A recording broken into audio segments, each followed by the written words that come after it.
Football Australia is handing down the verdict of the show cause notice issued to Melbourne Victory following the pitch invasion in the Melbourne Derby late last year. 23 A-League men's final season, should Melbourne Victory be in that final series still.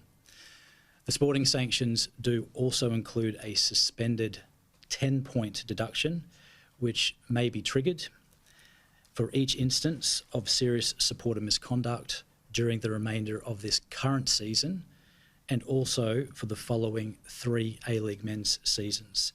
So that means that this sanction will not conclude until the 25-26 A-League men's season concludes.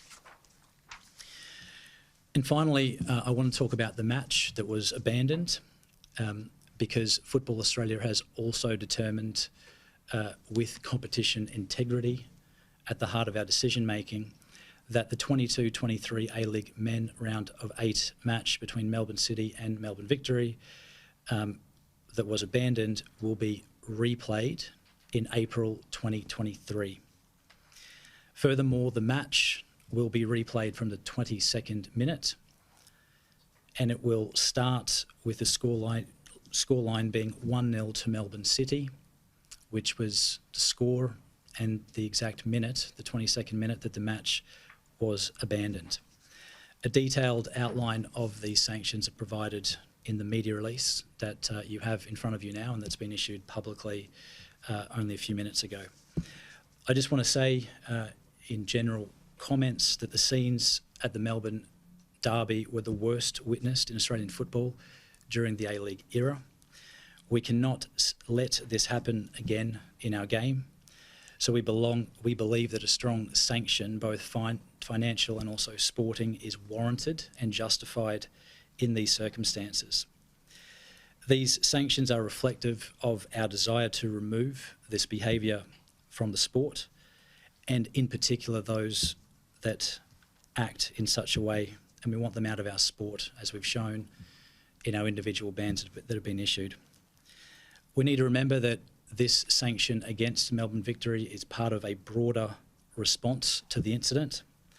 As I mentioned in my opening remarks, we've issued preliminary sanctions on Melbourne Victory that have been respected, I might add, and we've also issued 17 bans to individuals, including 3 life bans, and there will be more to follow as we continue to cooperate with the Victorian Police. The field of play is a sacred place, and it's the workplace of our players and our match officials, and this needs to be paramount in football. Those individuals that illegally entered the field of play caused damage and verbally and physically assaulted players and officials, and they really crossed the line, and that is completely unacceptable in Australian football. We've worked closely with the Victorian Police to identify these individuals, and will continue to do so to ensure that those that display antisocial and criminal behaviour at football events are weeded out of our sport, and that was a promise that we made the day after the event took place.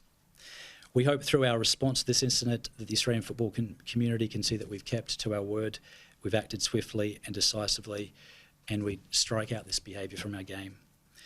Going forward, I just want to talk for just a moment on what we are doing proactively. We will establish a task force that Football Australia will establish and also manage. It will be a task force that will include various stakeholders and also experts. It will include both the Victoria and New South Wales Police, at least they will be invited to participate. It will include representatives of the APL and also clubs throughout Australia, and also experts that can support the Australian game in ensuring things like flares don't enter the pitch, and that our stadiums and our matches are safe for our community.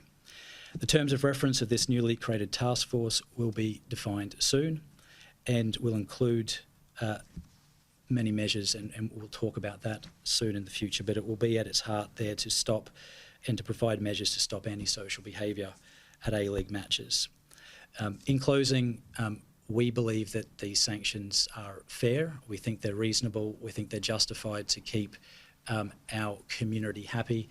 We also think that they have been focused and specific to ensure that the individuals that we target ensure that the rest of the 2 million supporters of Australian football are not tainted with the same brush.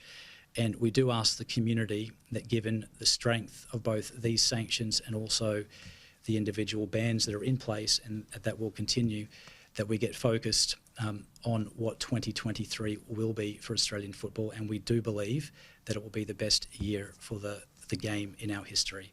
We have a great national team content that we'll be announcing soon, both the Socceroos and the Matildas.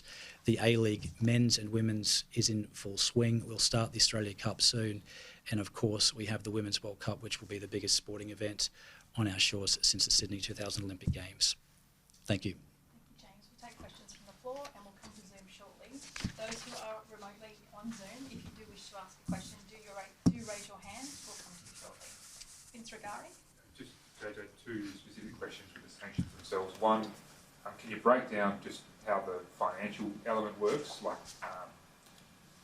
why there's 450 in one, why there's 100 in different categories, and also why FA decided not to deduct points now and instead leave them with a heavy penalty? Okay, in that press conference in Sydney they're starting to take some questions, but that is Football Australia announcing their pretty tough punishments for Melbourne Victory following that Melbourne Derby pitch invasion late last year, including financial sanctions to a total of $550,000. There's going to be restrictions and sanctions on seating, in particular behind goalposts as well. There's also going to be sanctions, including a suspended 10-point deduction which may be triggered for each instance of serious supporter misconduct during this season and the next 3 seasons, ending in conclusion in the 2025-26 A-League men's season.